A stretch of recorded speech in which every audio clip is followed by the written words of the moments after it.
There's the common misconception that people should know what their purpose is, or people who already seem like they're successful always knew what their purpose was. There are some people who go through college, university, or even find themselves in a full-time job who still are not sure what their purpose is. And this notion of that we already should know our purpose is very strong. I know when I was younger, there was always a sense of you already should know what you already want to do. And when you're searching for meaning, you could be in various states. You could be in a state where, because you're longing for a better future, what you think your purpose is, the future may seem non-existent. This could be a very painful place to be in. Or you could be in a state where you're not necessarily down, you're okay, but you're plodding along with life, and nothing is really truly bringing you happiness. Or you could be in a state where you pin everything down on goals.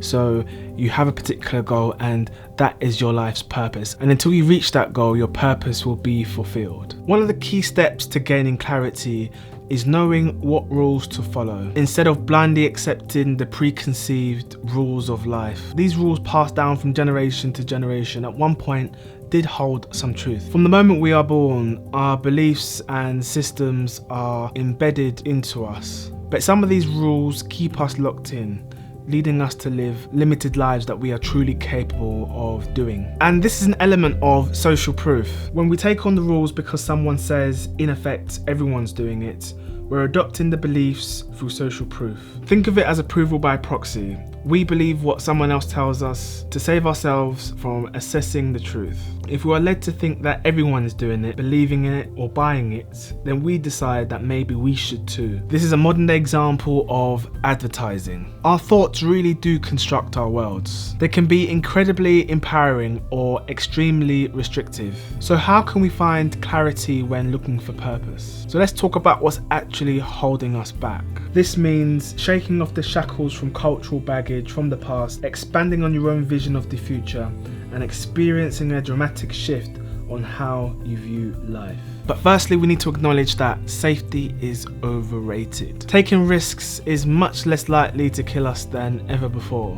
And that means playing it safe is just holding us back. Meaning, until you stop playing it safe, you will not find true discovery. To break away from the perceived normal, to question it. This factor alone separates the ordinary person from the extraordinary person. So maybe we should start asking ourselves some questions. What would you be doing now if your younger self could look at you right now?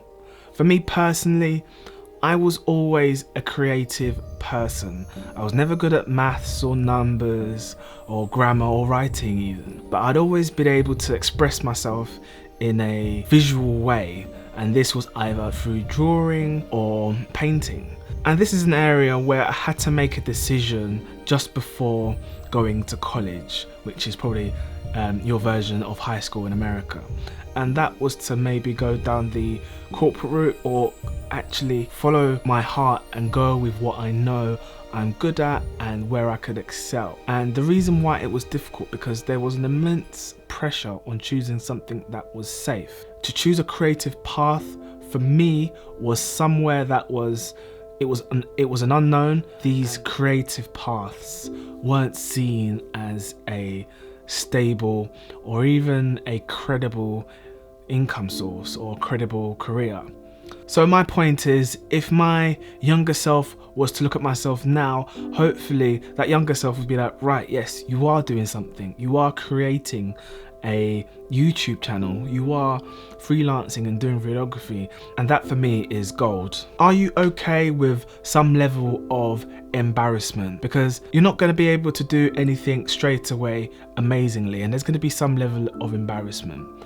And if you're not willing to test out or try new things, or if you're scared of other people's opinions. For example, before I even started doing these videos, I was scared of other people's opinions, scared of what people will say. But at the end of the day, they're not the ones that are going to be in the front of the camera. They're not the ones that, they're not you. And you've only got your life to live. And if you're holding judgment against yourself from what you think other people may think, you are really truly missing out.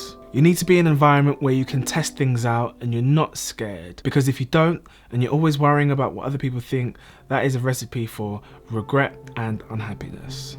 And my next question is, if you had a gun to your head and someone said, if you had to spend a day, what would you do with your time? This may sound extreme, but if you've ever seen the film Fight Club with Brad Pitt, he has a scene where he holds a shopkeeper with a gun and he says to the man, what was your dreams? And after some back and forth, the shopkeeper admits that he wanted to be a vet. And Brad Pitt asks, why didn't you do it? He didn't really have an answer. So they came to an agreement after going back and forth again that he would actually study and continue to study to become a vet. And if he didn't become a vet, Brad Pitt was going to come looking for him. Although this is a film and it's an extreme example, I think this scene beautifully conveys that if we only had, well, we do have a limited time on this planet. It's only relevant when people actually think of it or they're aware of our limited resources that we do have. Things that you may have pursued at one point become even more important to you because you're realizing that your time is finite. And yes, I know it's not something that everyone likes to think about, but when we think this way, you start to think about what you value. Because if you don't think about what you value right now, you're probably living a life of the values of someone else or the people around you. So finding a purpose basically boils down to finding something that is bigger than you. It's not about some great achievement, it's really about the process and the way you spend your limited time well. So there you have it, guys. Hopefully that brings some clarity to anyone who was asked that question. Please smash the like button if you like this video and subscribe if you want to see more videos like this. Please comment below. It really does give me motivation when I see your comments, and I'll see you guys in another one. Bye bye.